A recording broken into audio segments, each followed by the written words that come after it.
Blague à part les morceaux de fer qui supplombent Paris et le rêve qui va avec, la France a quel potentiel touristique? Pourtant, c'est le pays le plus visité au monde. Plus proche de nous, on a le Kenya, qui gagne chaque année plus de 2 milliards de dollars, soit 1/5 du budget du Cameroun, uniquement grâce aux plages et aux safaris. Au Cameroun, les recettes liées au tourisme sont passées de 115 milliards en 2011. Ah, tenez-vous tranquille, on est dépassé aujourd'hui. Tellement c'est insignifiant que les gars cachent les statistiques. C'est pathétique.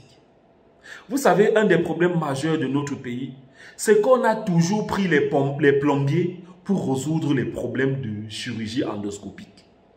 Sinon, comment comprendre que le seul endroit où nous recevons les touristes étrangers dans notre pays, c'est sur la page Facebook « Visiter le Cameroun ». Big up à vous les gars de la page. Peut-être quand on vous dit que le Cameroun c'est l'Afrique en miniature, vous ne croyez pas. Vous voulez respirer l'air frais des forêts vierges du Congo, allez à Mouloundou à l'est du Cameroun. Vous rêvez des plages d'Assini en Côte d'Ivoire, allez à Kribi au sud du Cameroun. Vous voulez vous mesurer aux grands primates du Gabon, allez à Campo au sud-ouest du Cameroun. Vous voulez revivre l'horreur de la traite négrière de Gouré au Sénégal, allez à Bimbia au sud-ouest du Cameroun. Vous rêvez du safari kenyan ou sud-africain, allez au parc de Ouassa ou de Bumbadjida.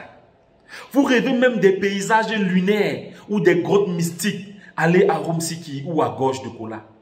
Bref, le Cameroun est un scandale touristique. Des chutes uniques de la Lobé au Mont Cameroun en passant par le pic de Rumsiki, le parc de Bouassa, les grandes chefferies, royaumes festivals, danses et rites culturels. Le Cameroun regorge plus de 100 sites qui méritent d'être classés au patrimoine de l'humanité. Mais c'est quoi le problème? Pourquoi nous n'arrivons pas à monétiser cet atout majeur? Je vais vous dire c'est quoi le problème. Dans un pays où le travail a cédé sa place au loisir, les gars qui me font faire cette vidéo n'ont retenu que le dernier mot quand on leur a dit que le nom de leur ministère s'appelait Ministère du Tourisme et des Loisirs. Bref, pour moi et rien que pour moi, comme vous le savez, parce que votre avis ne m'intéresse pas. Nous sommes juste des parfaits villageois qui n'arrivons pas à mettre sur pied une vraie économie du tourisme. Est-ce que c'est clair? Mais oui, c'est clair. Je propose donc que vous appeliez ce numéro pour tous vos problèmes de construction en bâtiment, piscine, carrelage, décoration, peinture, staff, etc.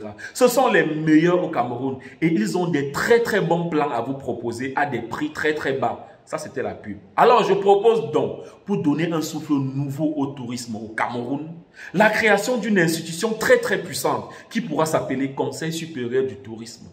Cette institution pourra définir la nouvelle politique du tourisme au Cameroun avec une vision claire et des objectifs très précis. Le tourisme, ce n'est pas simplement une piscine, 2 chambres et quelques beaux paysages. Non, c'est bien plus que ça, les gars. C'est une compagnie aérienne digne de ce nom. Imaginez Cameco faisant la ligne directe Garoua-Paris. Et dites-moi comment les Français ne viendraient pas au Cameroun pour un week-end safari au parc de Boubandjida à Garoua là-bas. Le tourisme, c'est une politique zéro visa pour les potentiels touristes.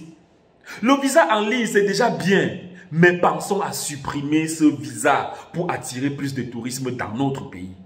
Rendez-vous compte qu'un touriste français ou américain n'a pas besoin de visa pour aller au Rwanda, mais au Cameroun, si. Il va choisir quoi? Arrêtez ça!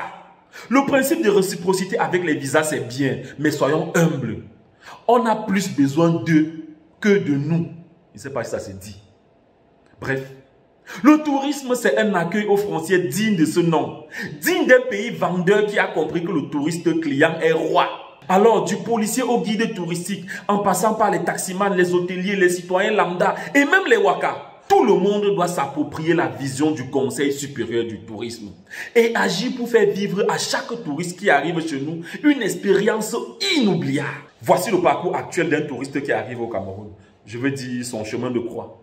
Déjà à l'aéroport, on l'accueille avec le visage attaché. Monsieur, votre carnet de vaccination. Un truc qu'on ne leur demande pas chez eux. S'il n'a pas, c'est l'agent qui parle. Ensuite, devant la police des frontières, monsieur, allez remplir la fiche. La fiche. Fichez-le le camp avec sa bon sang. C'est pas le social. Après, le touriste commence à transpirer. Tu crois d'abord que c'est la chaleur africaine avant de comprendre qu'il n'y a pas de clim dans les aéroports. C'est comme ça qu'il décide de se connecter au Wi-Fi. Vous voulez que je parle? Mettez le Wi-Fi dans nos aéroports, bon sang. pas aussi ça. Supposons que le touriste décide de ne pas aller aux toilettes. On est sauvé, parce que c'est la catastrophe là-bas.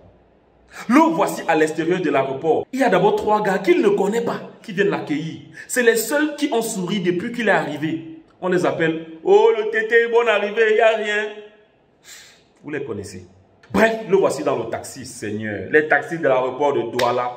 Parfois, c'est le client qui met son doigt dehors pour clignoter. C'est les nids d'éléphants que tu veux voir sur nos routes, mon frère. Arranger nos routes. Il a dit que c'est pas le social.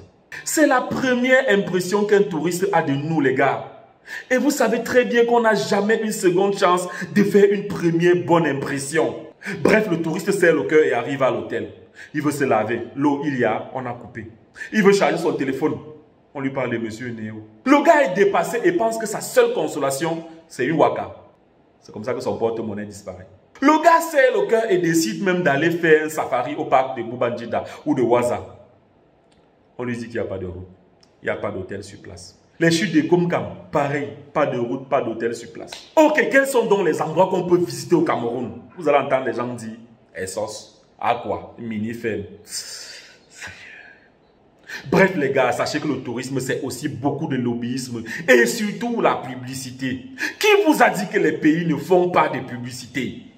Regardez le Rwanda qui s'affiche sur les stars et l'Arabie Saoudite qui s'affiche désormais avec les stars. Booster le tourisme par le sport, c'est une réalité. Quand je pense qu'on a des monuments comme Samuel Eto'o, Francis Ngannou, et qu'on n'arrive pas à faire de leur image une attraction touristique.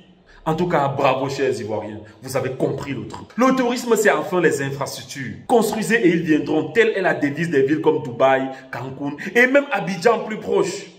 J'espère qu'un jour, nous aussi, on aura un métro, un système de transport digne de ce nom. Système de transport.